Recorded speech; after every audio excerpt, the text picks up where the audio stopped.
വൈകിയാണെങ്കിലും അടിപൊളി തീരുമാനം എന്ന് വേണം വിശേഷിപ്പിക്കാൻ. സബാഷ്. രാഹുൽ ഗാന്ധിയുടെ പുതിയ തീരുമാനം. കോൺഗ്രസ് UP-യിൽ 11 നിയോജക മണ്ഡലങ്ങളിൽ നടക്കുന്ന ഉപതിരഞ്ഞെടുപ്പിൽ മത്സരിക്കുന്നില്ല. നല്ല കാര്യം. തറയിടാതെ വീട് കെട്ടാനൊരുങ്ങരുത്. അതിനുള്ള വ്യക്തമായിട്ടുള്ള ഉദാഹരണമായിരുന്നു ലോക്സഭാ തിരഞ്ഞെടുപ്പിൽ കാണാൻ വേണ്ടി സാധിച്ചത്. ചിലയിടങ്ങളിൽ വോട്ടിംഗ് മെഷീനുകളിലടക്കം തിരിമറി നടത്തിയിട്ടുണ്ടെങ്കിൽ പോലും ചിലയിടങ്ങളിൽ കൃത്യമായിട്ടുള്ള ഒരു ആസൂത്രണത്തോടു കൂടി കോൺഗ്രസ് പ്രവർത്തിച്ചിരുന്നുവെങ്കിൽ കൃത്യമായ മറുപടി BJPക്ക് നൽകാമായിരുന്നു. ഉത്തർപ്രദേശിൻ്റെ ലോക്സഭാ തിരഞ്ഞെടുപ്പിലെ ഫലങ്ങൾ സൂചിപ്പിക്കുന്നതും അത് തന്നെയായിരുന്നു. പലയിടങ്ങളിലും BJPയുടെ സ്ഥാനാർത്ഥികൾ വിജയിച്ചു കയറിയത് നേരിയ ഭൂരിപക്ഷത്തിൻ്റെ കണക്കുകളിലായിരുന്നു. പക്ഷേ ഈ നേരിയ ഭൂരിപക്ഷം കോൺഗ്രസ് ഒന്നും മനസ്സ് വെച്ചിരുന്നുവെങ്കിൽ SP BSP അടങ്ങുന്ന മഹാസഖ്യത്തിലേക്ക് ആ ഭൂരിപക്ഷത്തിൻ്റെ കണക്ക് പോകുമായിരുന്നു. പക്ഷെ കോൺഗ്രസ് അവിടെ ഒറ്റയ്ക്ക് മത്സരിക്കാൻ തീരുമാനിച്ചത് ഏറ്റവും വലിയ ഒരു വിഡ്ഢിത്തമായി എന്നുള്ളത് തന്നെയാണ് വീക്ഷണത്തിൽ മനസ്സിലാകുന്നുള്ളത്.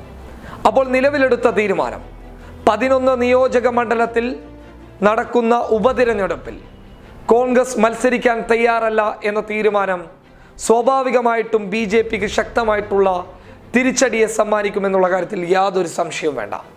കാരണം SB BSPയിലേക്ക് കോൺഗ്രസിൻ്റെ വോട്ട് ബാങ്കുകൾ കടന്നു പോകുന്നതോടുകൂടി കൃത്യമായിട്ടുള്ള പദ്ധതികൾക്കുള്ള ഒരുക്കങ്ങൾ ചെയ്യാൻ കോൺഗ്രസിന് അവിടെ സാധിക്കും.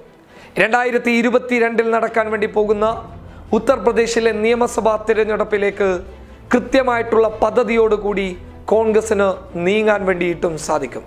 അതിൻ്റെ ഏറ്റവും വലിയ ഉദാഹരണം തന്നെയാണ് ലോക്സഭാ തിരഞ്ഞെടുപ്പിലെ ചില ഫലങ്ങൾ പുറത്തു വന്നപ്പോൾ കണ്ട ഞെട്ടിപ്പിക്കുന്ന വിവരങ്ങൾ. ചിലയിടങ്ങളിൽ BJPയുടെ സ്ഥാനാർത്ഥികൾ വിജയിച്ചു കയറിയത് ചെറിയ വോട്ടിൻ്റെ ഭൂരിപക്ഷത്തിൽ എന്ന് പറയുമ്പോൾ കോൺഗ്രസിൻ്റെ സ്ഥാനാർത്ഥികളായിരുന്നു അവിടെയൊക്കെ 3ാം സ്ഥാനത്തേക്ക് തള്ളപ്പെട്ടിരുന്നത്.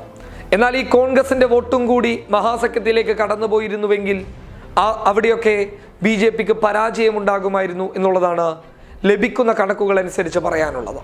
പക്ഷെ നിലവിൽ അങ്ങനെ ഒരു പദ്ധതിയെക്കുറിച്ചിട്ട് അവരാലോചിച്ചു പോലുമില്ല.